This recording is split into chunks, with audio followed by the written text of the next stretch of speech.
Hello and welcome to the Adobe Video Community Monthly Meetup. My name is Meagan Keane and I am Principal Product Marketing Manager for Pro Video here at Adobe. For any of you who are new to the community stream, we have these community meetups monthly where we talk about different topics within Adobe Video. And we talk to some of our team members, we meet some of our amazing customers. So be sure to join us every month. I am getting feedback. Excuse me, sorry about that. So I was just queued up on YouTube because we are live, and I was going to be jumping over there to see some of the community chat going on. So let's go do that. Well, we have our video team. Anybody else who's in the chat, feel free to say hello. I also want to encourage you to be asking questions as we're going through, whether for the team members who are joining us or for our customer. We love a more interactive stream whenever possible. So this month's topic is the love of Lumetri, all about color. It's a beloved topic here at Adobe, but specifically with some of our team members who are joining us. One thing that people don't really know about the Adobe Video team is many of our team members, including myself, are former filmmakers, former colorists, former editors. And today we have two of those team members joining us. Before we get started, we are going to kick off the stream with a quick color demo put together by one of our user experience designers, Parker Gibbons, just showing some of his favorite and most intuitive tools in the Lumetri Color panel. So let's roll that first.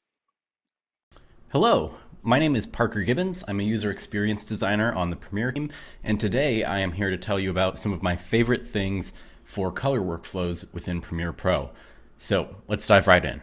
Now, all of our color workflows are based off of something called the Lumetri Color effect. And what's great about this is you can drag this effect onto any clip, and in the same place that you're doing any of your other adjustments, like changing the position and the scale of footage, you also have access to all of the color tools that you would need. So you can really change the white balance and the exposure, and all of this is completely non-destructive as an effect. So if you're messing around with it and you get something really wonky like this, you could just reset individual parameters, or you could reset the entire effect and start from scratch. So it allows you a lot of flexibility in being able to play with the color of your footage.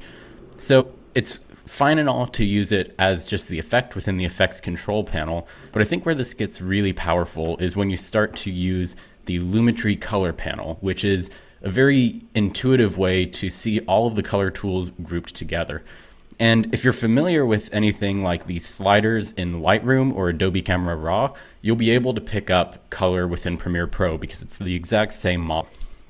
So, you know, you've got everything that you would expect, like being able to change the white balance, exposure, contrast, saturation.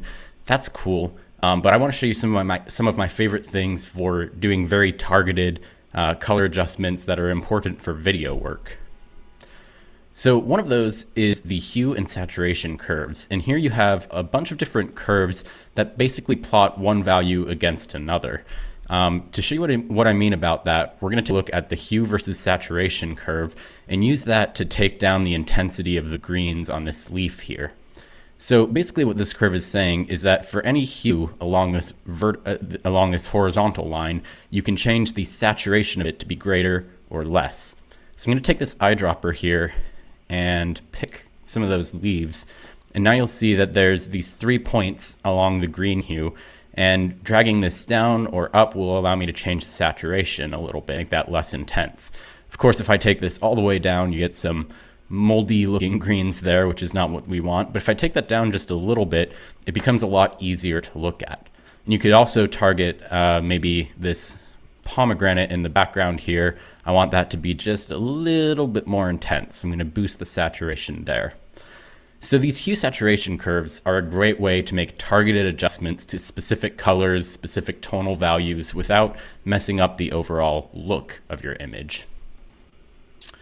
Another type of adjustment that's really important in video color workflows is being able to pull secondaries that allow you to make drastic changes to the overall image while not affecting certain values. So a good example of that is making changes without making skin tones look all weird. So on this clip here, if I open the HSL secondaries tab, what I want to do is put a nice blue tint to this image without making my skin turn all blue and sickly. So what I can do there is take this color picker and go ahead and sample some of my skin there. And you'll notice that a few adjustments got added to the hue, saturation, and luminance selectors here. To really see what this is picking, I can turn on this color mask. And now I can see that adjusting this will start to include more or less parts of these values. So I'm going to go ahead and sample a few more parts of my skin to really refine this. Let's get something there. And I'm also going to choose to invert this mask. Awesome. So don't be afraid that I look very zombie-like here. This is essentially saying that this part of the image is not going to be affected. In order to make that a little bit smoother, I'm going to turn up some of the denoise and the blur just to make everything flow a little bit better.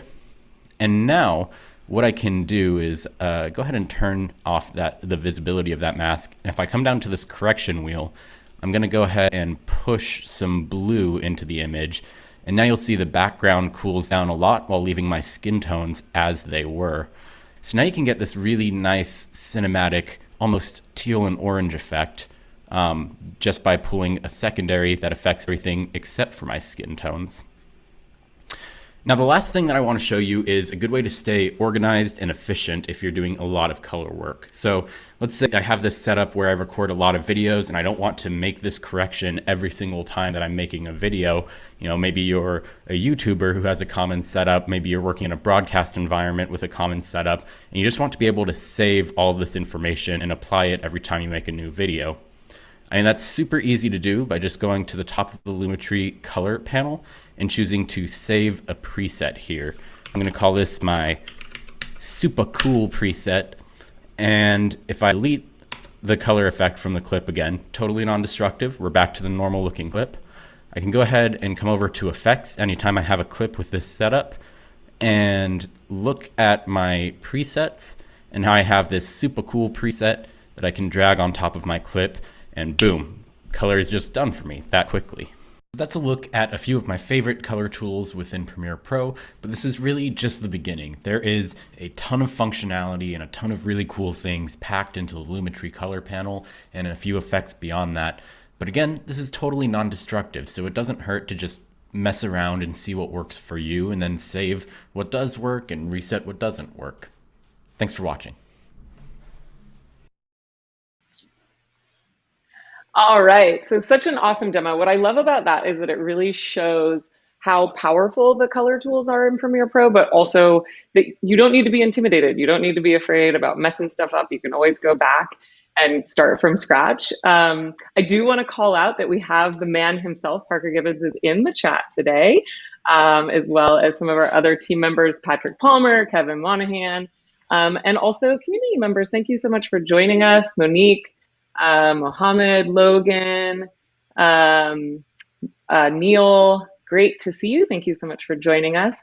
I also want to remind everybody that all of these community conversations are immediately going to be available for VOD on our YouTube channel. So some of the past community conversations have been around motion graphics templates, audio, Sensei. So if you want to go back and look at some of those conversations, they are there for you. So without further ado, I would like to introduce our Adobe Video team members, good friends of mine and yours. We're all friends here in the community. First, we have Francis Crossman, who is Senior Product Manager for Premiere Pro, and Byron Wijayawardena.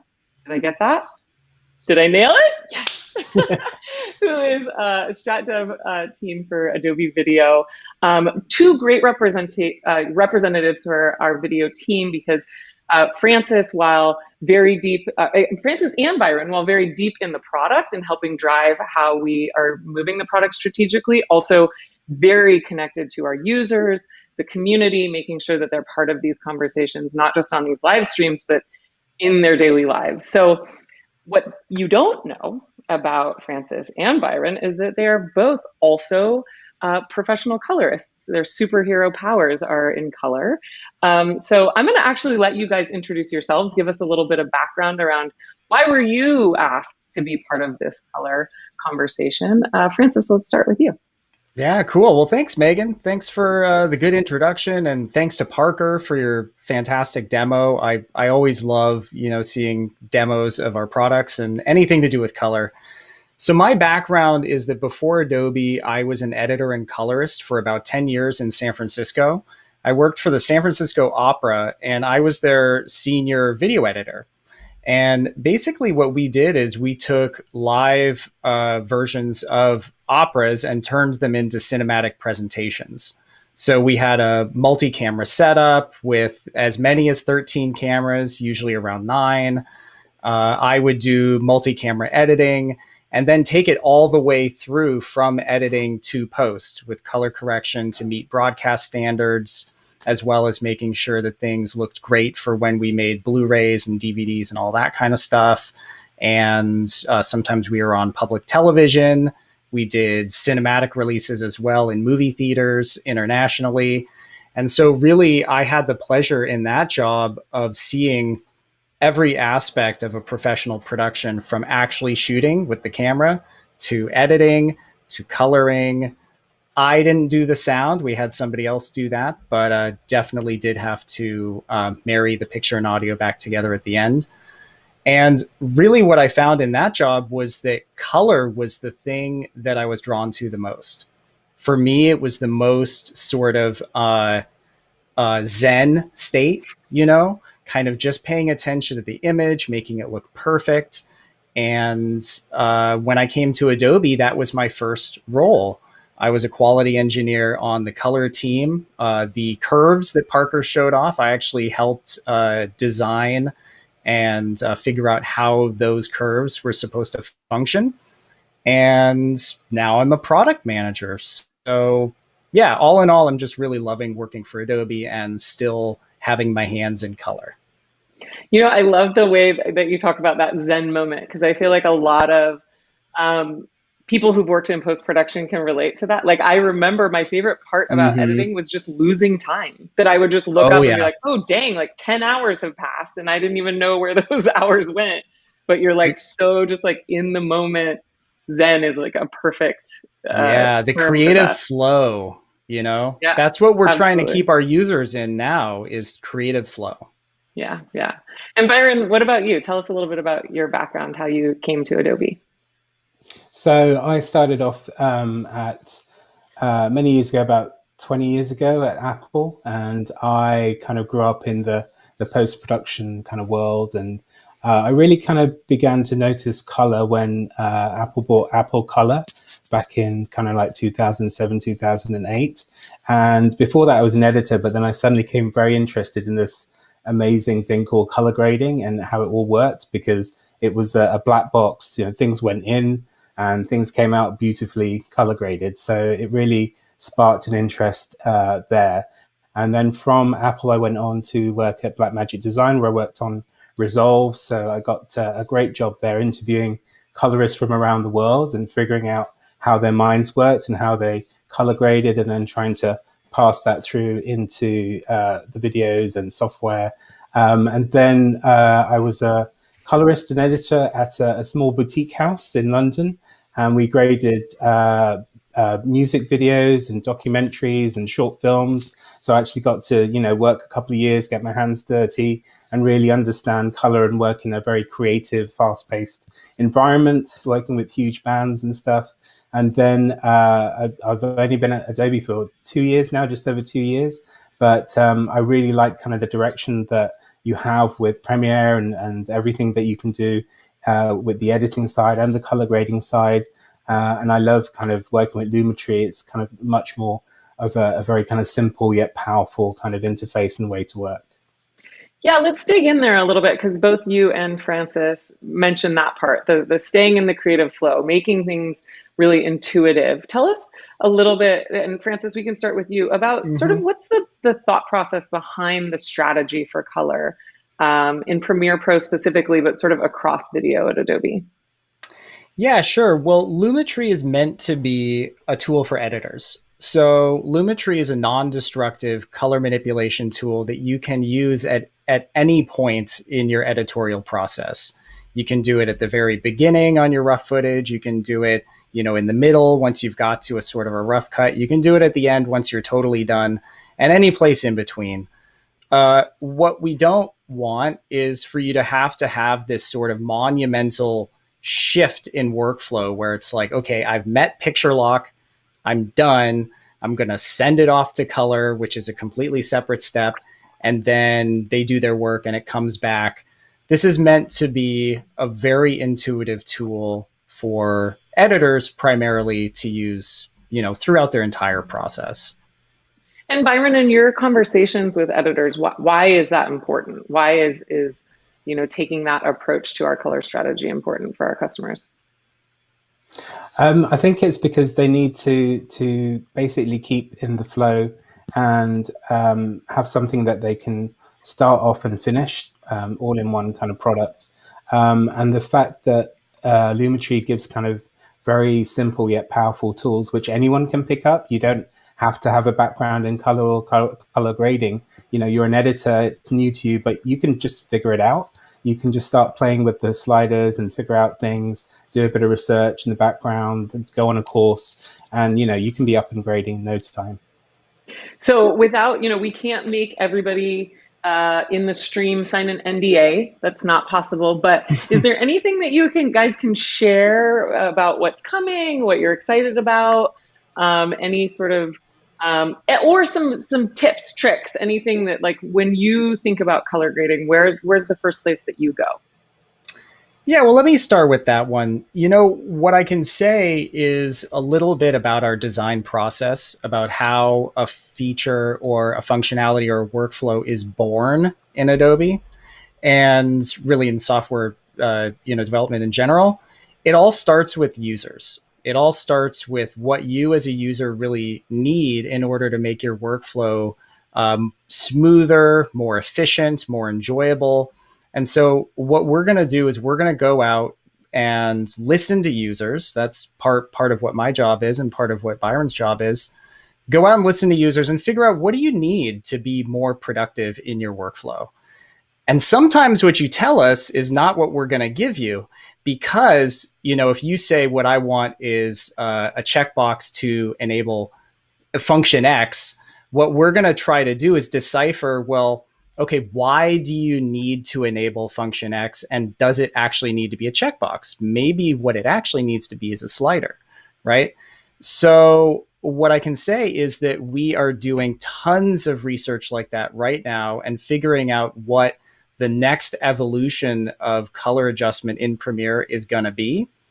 And we're looking at ways to make it faster, more efficient, and just all around more enjoyable.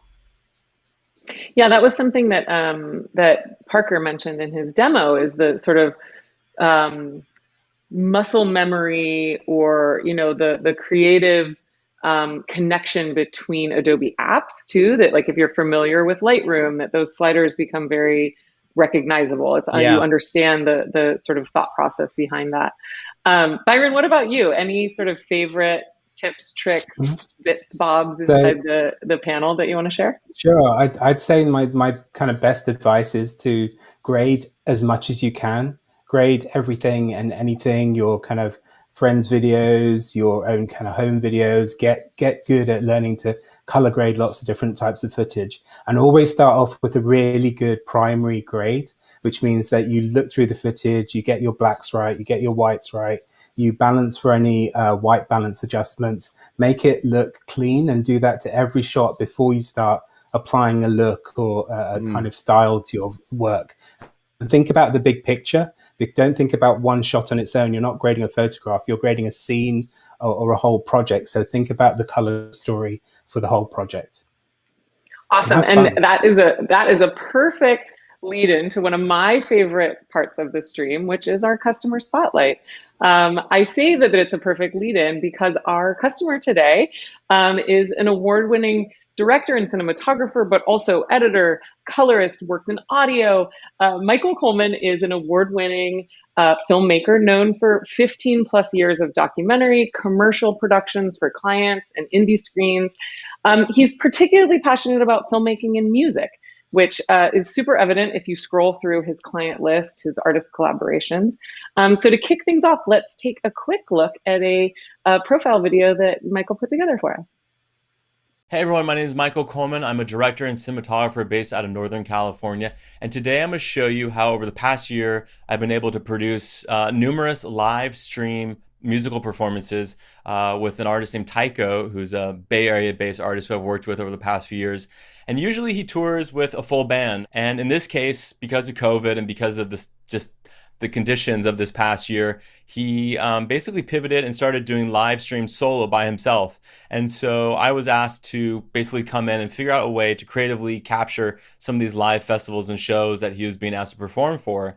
And so what I want to do is take you through the workflow and process of doing a multi-camera shoot within Premiere and my color correction basically process for basically musical content that's going to end up on the web in live streams.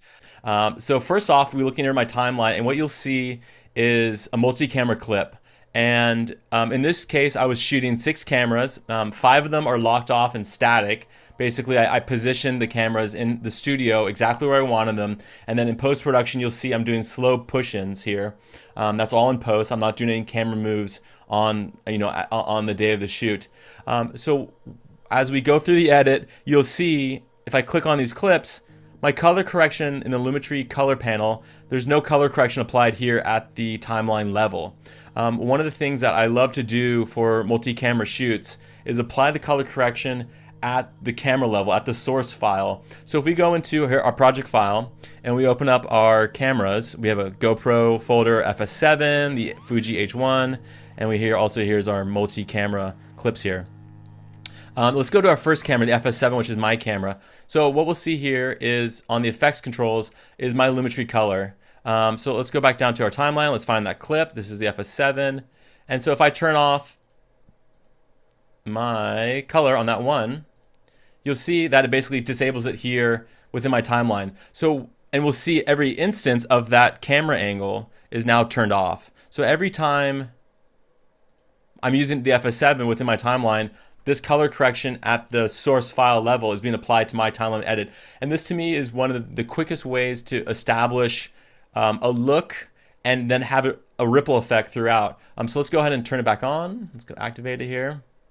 And you'll see all I'm doing in this case for this color correction is a very light lift. I'm giving it a little contrast and I'm pulling down the black. So if we pull up our Lumetri scopes, I don't want the blacks to be so crushed that I'm losing any black values, but I do want the blacks to be crushed so that the blacks are actually registering, because what you'll find is on the web when it gets recompressed or live stream, it's going to become a lot flatter. Basically my rule of thumb when it comes to black levels is that you always want to kind of touch your black levels. You don't want to crush them so far that you don't have any black values, but you do want the blacks to register so that they are getting down into basically the 0 range. Also in this case, because all the cameras are shooting at tungsten color temperature, I'm doing a little bit of a color saturation, basic saturation lift, not to the point where things are going to get blown out and I think maybe oversaturated, and then giving it a light contrast. So for the GoPro, let's go back to our first camera. You'll notice here in my color correction, I'm not applying any LUT. All these cameras are shooting at flat, basically with no baked in color. They're all basically shooting at a 0 setting. I don't want to introduce any color. I don't want to commit to any color settings. And what you'll start to see here, so if we turn off the color, this is what it looks like ungraded. It's very flat. There's no character to it, no definition within any of the shadows. It's pretty much what you'd expect, just from a log flat file. So for a lot of the GoPro cameras, which I'll show you in a bunch of these other shows, I'm always pumping contrast. I'm looking at my black levels, trying to match them. Same thing here. And I do that in a combination of basically dynamically changing my blacks, my shadows, introducing a little contrast so that there's basically a little more separation of the foreground and whatever's going on in the background. And that's it. I'm basically applying one look that I like across the whole show. So as we see here with this edit, all I'm looking at is having consistency with the blacks, and my saturation is basically, it feels vibrant. And in this case, you know, there are some like pretty bright values with the white, but overall I'm just looking to make it feel like there's a little life, you know, coming through in this case. So let's jump to another show that we did, which was shot in San Francisco at the independent music venue. In this case, we had a full lighting setup. Once again, we had projection, and in the same case, in this case, I'm working with multi-camera. So in this case, I have 5 different cameras. I had myself and one other operator. Both of us were on the 2 sides of the stage. We had a locked off master shot. And in this case, I was going for a very spacey, very dark, just visually interesting show. And we're also introducing some optical kind of like post-production effects where, so you'll see like there'll be some mirroring, kind of like this ghost effect that Scott and I came up with, which to me was just like a lot of fun, just to randomly throw in there to make the edit a little different. So in the same case with this show, what you'll see is all of the color correction is applied at, here I am given the slate at the top of the shot. But if we look at the original cameras here, you can see just without any color correction applied, it's pretty flat. It's not very vibrant. You don't have much separation or depth with your blacks or your colors. Let's go and turn it back on. And it's just a little lift. I'm just trying to get my white values to register a little brighter. I'm trying to get my blacks to register a little darker and to actually feel like there's something happening. So same thing here. It's just a little lift. In this case, I'm just adding a little contrast, a little saturation, and pulling the color temperature. In this case, I'm just looking to do a little lift with saturation and contrast. And that's gonna be the case throughout this show. Very simple, nothing too crazy. So to me, like, this is kind of a very typical live show performance. Just trying to get creative with the edit. In this case, you'll see there's some visuals that we were overlaying. You can start to see some clouds and very light effects. Let's go ahead and show the keyframes. You can see just very slight opacity here, so that some of these overlays and some of these other visuals are coming through. Doubling, you know, taking secondary angles and overlaying them over wide shots and trying to get a little creative. And this was, you know, a really fun show, which was just, you know, how do you creatively come up with a bunch of different looks throughout the show, with, you know, what you really have is a very kind of straightforward single performer on the stage, and we're just trying to maximize everything with introducing a lot of just texture and dynamic visuals. So thanks so much for watching my quick crash course about how I color correct multi-camera live musical performances. There's a lot of tips and tricks about how to kind of speed up your edit using multicam and applying the color correction to the source level and not applying it to your timeline. And so I hope that was helpful. Thanks so much for watching. Thank you so much for putting that together for us, Michael. I have to say, I am super impressed with what you were able to accomplish in pandemic times and in, you know, small spaces. But yeah, thank you for joining us. Yeah, thanks for having me. I'm excited to talk about. I feel like we've all been in our creative bubbles the past year, and it's great just to collaborate. And it's kind of like being back, you know, at those the editor gatherings or the creative kind of bubbles that we tend to kind of you know, gravitate towards. So yeah, great to be here. Almost. I can't wait till we're back in person, man. I gotta say, one of my favorite things about all the, you know, NAB and IBC and VidCon is just seeing people and having these kind of chats, but like real IRL. I miss it so much. So one thing that I noticed in the video is I love the way that you sort of talk about color through adjectives, like, you know, oh, I wanted a spacey feel. And I'd love for you to talk a little bit about your approach when you're thinking through your grade, you're thinking through how you're working with color, how much that sort of is, you know, something that you think through before going into the edit, or it sort of comes out as you're putting the edit together, just through your process. That's a great question. Yeah, I think I feel very fortunate with like you mentioned before, my background is in audio, but I really pursued a career in filmmaking. And so for me to marry together my love for both has been just kind of an ongoing pursuit. I am always thinking of color and the feeling of what the colors convey in ways that I think aren't necessarily like we don't say it's just red, it's just blue. There's always kind of an emotion attached to it, because that helps kind of establish a feel. I mean, ultimately we're trying to establish a feel.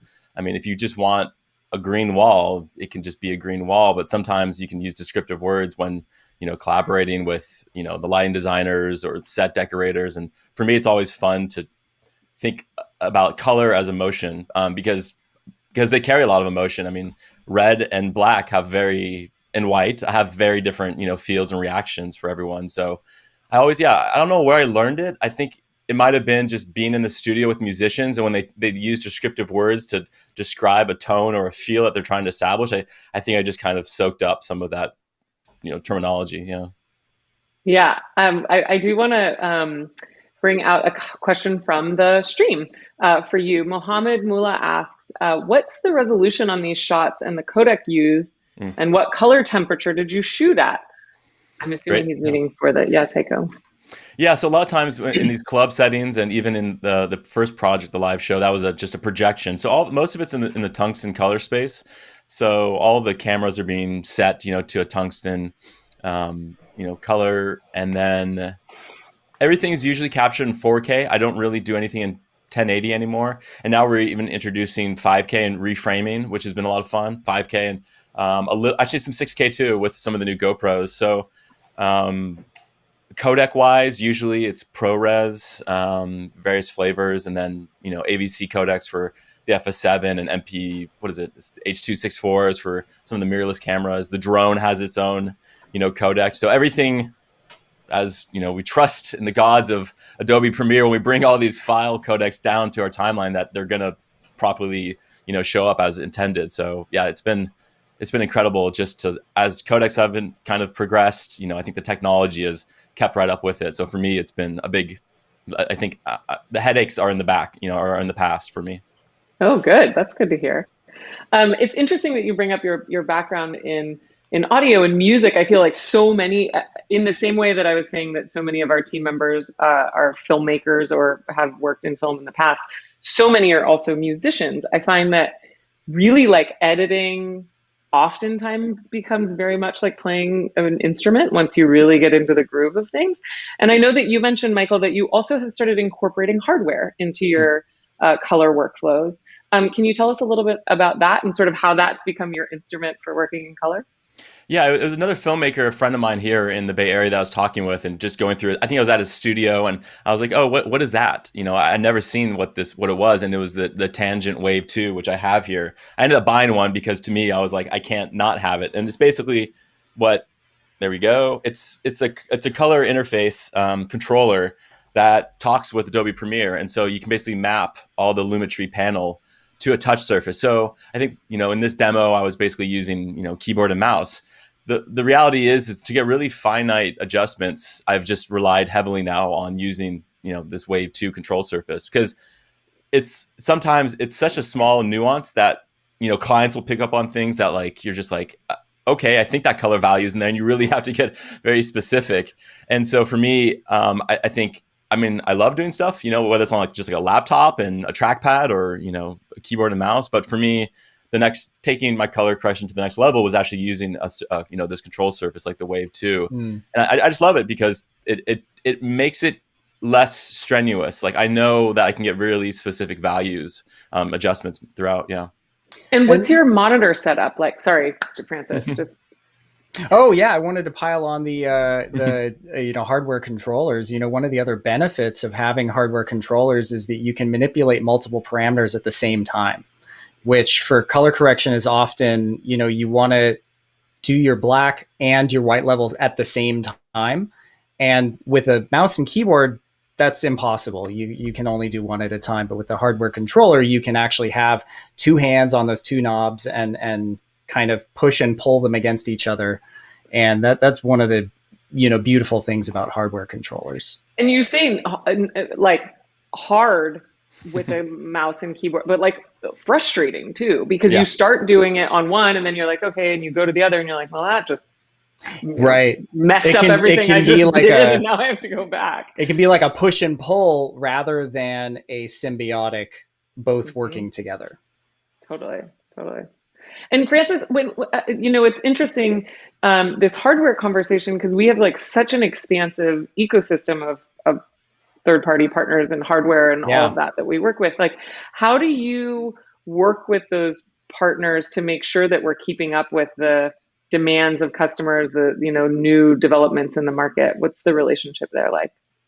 Well, we have really good connections with all the folks at, the major, hardware developers, like at Tangent, we're pretty well connected with those folks. There's some other ones like Loop Deck or Monogram. They sometimes reach out directly to us. We make sure that they have the updated APIs, updated logos if we do rebranding or anything like that.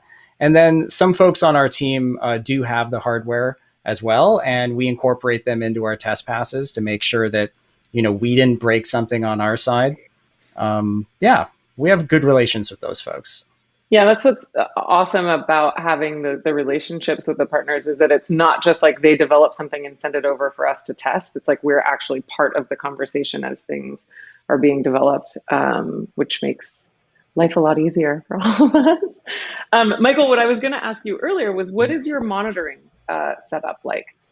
It's been a progression over the years as my home studio setup has changed. Right now, I have just basic 2 monitors for some Dell monitors for timeline. So I basically split my attention. I have timeline on one, and then all my bins and audio tracks and everything else on the second, to maximize really timeline and all just playback. And then to my left over here, I have an Atomos Sumo monitor, which I use as like kind of the first touch point for my color reference. And then beyond that, something I added on this past year for the reason that I'm doing a lot of getting into HDR. And so I added a Vizio OLED monitor, which is right behind my screen here. And so I have kind of I feel like the Atomos Sumo is representative of what will be really accurate on the web and on mobile. And then the TV is obviously, everyone else, home audiences. And a lot of times my pieces, so for some of my clients like Dolby, we're playing back this content in theaters on big screens. And so I'm always looking to reference just a few different, monitors and reference points. And every now and then, we bring in other hardware and gear. But right now it's basically really big screens for your timeline, color correction monitor to my left, and then the big Vizio OLED over the top, which has been a lot of fun just to kind of step back from the keyboard and look at your work, just play the timeline and just be an audience member. And that's been really helpful for me, just trying to like not getting so glued to my timeline, looking at the edits. It's easier for me just to look at the output monitor. Mohammed would like to know what model Dells you use. Are they Rec 709 calibrated? Yes, yeah. So something I did, which was like another COVID side project. I think we've all had them over the past year of doing these. Was getting color calibration, and so I think it was getting into the X-Bright tool set and getting my monitors more color corrected. And so these are Dells, they're U2718Qs. They're 4K monitors. Just rolls right off the tongue. Yeah. Super easy just to share in passing. But I was just looking for real estate. I need the resolution. For me, I pretty much have everything I need within like small mouse movements. So I don't really need to be clicking through panels and trying to dig through different layers to get to where like all my settings. It's a hybrid template that I've come up over the years that has worked for me really well. It's interesting, like with the monotony of working at home, it also seems like a lot of our users have started dialing in their home systems, really started looking at how to better work from home effectively. How are you working with clients remotely? It's been fun. It's been incredibly, I wouldn't say intimidating. It's just there's a new challenge or skill set that had to be learned, which was basically, throwing everything to the wind and whatever webcam or mic solution, the various, clients or customers had on their end. We've been this past year with Dolby and another video series I produced called Sound Wars Collection, doing all remote virtual interviews, 45-minute podcast conversations. And we just wrapped a big series for all the Oscar nominees. So it's been interesting. It's been educating not only myself, but also pretty much the clients and customers that were like basically like, hey, can you like close the blind in the background? Like very obvious things, like maybe we should turn off some of these other colors and some of the like distracting things in the frame. It's just like remote producing. at its finest. And one of the other great takeaways I found this year was actually not having client for the shoots that have been in person, of actually sending camera feeds over, Blue Jeans or Zoom or whatever, to the client. So they're actually able to be, quasi, at the shoot, but not have to physically be there. And that's been great. And I hope more of that kind of sticks for the future, because I feel like, when they just really just need to hear and see what the camera frame is, they don't need to physically be there. I feel like it's just a lot more efficient with everyone's time. And it just makes it easier for everyone. Yeah, and budgets. Yeah. Yeah. Well, Michael, thank you so much for joining us. Francis and Byron, thank you. I want to remind everybody that this community conversation will be available for VOD. You should check out some of the past months as well. And join us next month. We're going to be talking about motion graphics templates in Premiere Pro. Last month, we discussed motion graphics templates authoring in After Effects. Next month, we're going to be talking about using motion graphics templates in Premiere Pro, how much you can customize and really do some cool stuff to level up your content. Thank you guys so much for joining us. Thank you to the community for joining us, and tune in next month. Thanks so much.